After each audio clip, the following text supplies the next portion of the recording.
Assalamualaikum warahmatullahi wabarakatuh. Perkenalkan, nama saya Diananda Dwi Jayanti dengan NIM 2307063.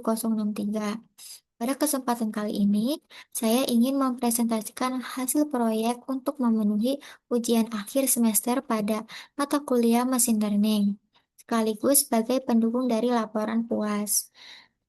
Proyek yang saya buat yaitu memprediksi kemacetan lalu lintas, yang dimana sistem ini tuh dapat membangun secara khusus untuk mendukung pilar smart mobility dalam ekosistem smart city, dengan tujuan agar dapat membantu pemerintahan dan masyarakat dalam manajemen lalu lintas yang lebih tertib dan lebih cerdas lagi.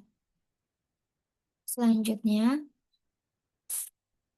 masuk ke dalam tahap dataset dan eksplorasi atau exploratory data analysis. Yang pertama, sumber data. Dataset yang saya gunakan itu dari modifikasi data Metro Interested Traffic Volume.csv yang kemudian saya simpan dengan nama dataset prediksi kemacetan lalu lintas. Kemudian untuk karakteristik data, dataset ini memiliki terdiri dari 48.204 baris dan 9 kolom.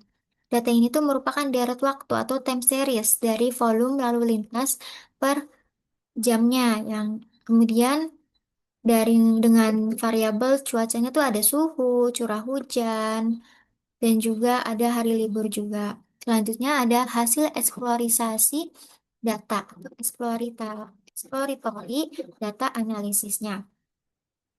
Ini dilihat dari pola siklus hariannya, yang dimana kecerdasan tertinggi secara konsisten terjadi pada jam sibuk atau kerja, yaitu pukul 7 pagi hingga 9 pagi. Dan jam pulang kerja itu jam 4 hingga jam 6 sore. Jadi, faktor yang hari libur itu memiliki pengaruh yang lebih jauh, lebih signifikan terhadap yang kendaraan yang dibandingkan faktor cuaca yang ekstrim.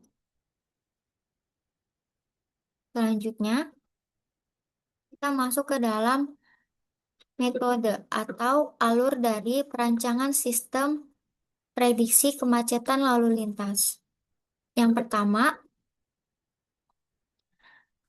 yang pertama itu ada pra pemrosesan data. Di sini saya menangani masalah data yang kosong atau missing value dengan metode forward dan backward fill agar alur waktu atau time series itu tetap terjaga waktunya. Selain itu juga saya juga mengatasi outlier atau dengan teknik clipping gitu.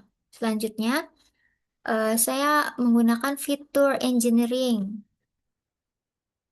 yang dimana ini sangat krusial untuk membuat model belajar lebih baik. Saya mengekstrak waktu menjadi fitur jam sibuk, ya status akhir pekan, dan menggunakan siklus trigonometri waktu. Saya juga menambahkan fitur lag underscore 1, yaitu mengambil data volume 1 jam sebelumnya agar model tuh paham dalam tren jangka pendeknya gitu. Selanjutnya untuk tahap terakhir atau ketiga itu saya pemodelan. Setelah menyelesaikan skala fitur, saya juga melatih dan membandingkan 4 algoritma regresi, yaitu ada linear regression, terus ada Kinnear's Neckboard, KNN, terus ada decision tree, dan juga random forest. Oke.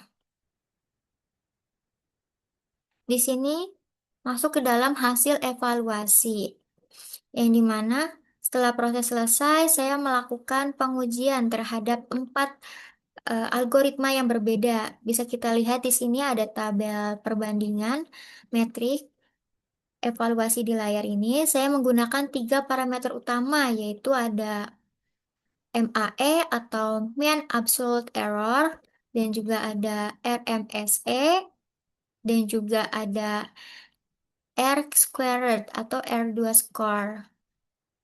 Jadi berdasarkan hasil pengujian random forest regression itu keluar sebagai eh, model yang terbaik gitu. Model ini tuh meraih nilai dari R squared itu tertinggi yaitu 0,9776. Artinya itu model itu mampu menjelaskan sekitar 97% variasi pola kemacetan dalam datasetnya gitu.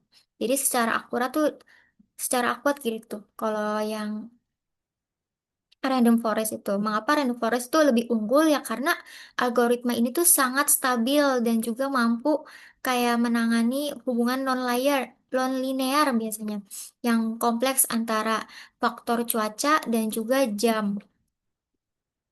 Oke, selanjutnya kita masuk ke dalam implementasi aplikasi atau demo aplikasinya.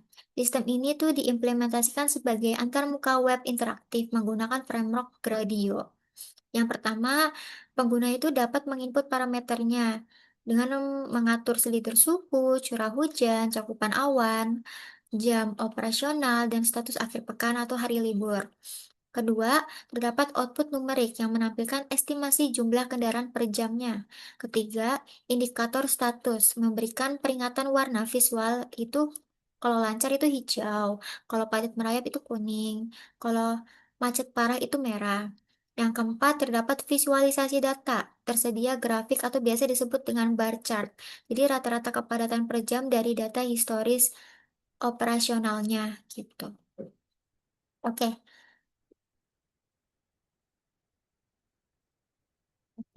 Kita masuk ke dalam antarmuka gradio atau sistem prediksi kemacetan lalu lintas Smart City atau dalam memprediksi kepadatan lalu lintasnya. Di sini saya akan mencontohkan untuk kondisi di siang harinya. Suhunya saya masukkan 290 dengan curah hujannya sedikit saja 10. Cakupan awannya saya masukkan 50% saja. Kemudian untuk jamnya di siang hari. Kondisi di siang hari yang padat. Akhir pekan. Ya, bukan akhir pekan ya. Jadi di sini hasil estimasinya melambangkan volume kendaraan ada 3.592 kendaraan per jam dengan status indikatornya itu padat merayap. Dengan status warnanya warna kuning. Oke, selanjutnya saya akan mencontohkan kondisi di mana akhir pekan. Oke, di sini saya masukkan suhunya 285. Kemudian curah hujannya tidak hujan. Cakupan awannya saya masukkan 10% saja. Oke, untuk di jamnya lebih baik di jam 3 pagi saja. Oke, akhir pekan. Ya, betul. Saya klik satu. Prediksi sekarang. Oke, hasil prediksi estimasi volume kendaraan menurun drastis, yaitu 1.432 kendaraan per jam dengan status indikatornya berubah menjadi lancar dan mengindikatorkan berwarna hijau. Dan juga di sini terdapat visualisasi data atau tren kepadatan berdasarkan jam operasional historisnya. Jadi rata-rata volume kendaraan per jamnya di sini. Dan juga ini terdapat cuplikan dataset historis 5 baris pertama dari dataset pelatihan model saya. Ya. Oke, selanjutnya setelah kita mencoba aplikasinya dari keseluruhan, kesimpulannya melalui antarmuka aplikasi berbasis Gradio itu mudah digunakan dan pengelolaan kota dapat mensimulasikan kepadatan jalan secara proaktif. Jadi sementara masyarakat dapat memantau rute jalan dengan mudah. Selain itu juga sistem ini tuh sangat menjamin privasi karena hanya menggunakan data agregat atau total volume kendaraan gitu, tanpa melibatkan kamera yang merekam wajah ataupun plat nomor kendaraan siapapun gitu. Jadi hal ini tuh menjadikan program prediksi ini sebagai solusi efisiensi, aman, dan berkelanjutan bagi ekosistem Smart City. Oke, kurang lebihnya. Mohon maaf. Wassalamualaikum warahmatullahi wabarakatuh. Terima kasih.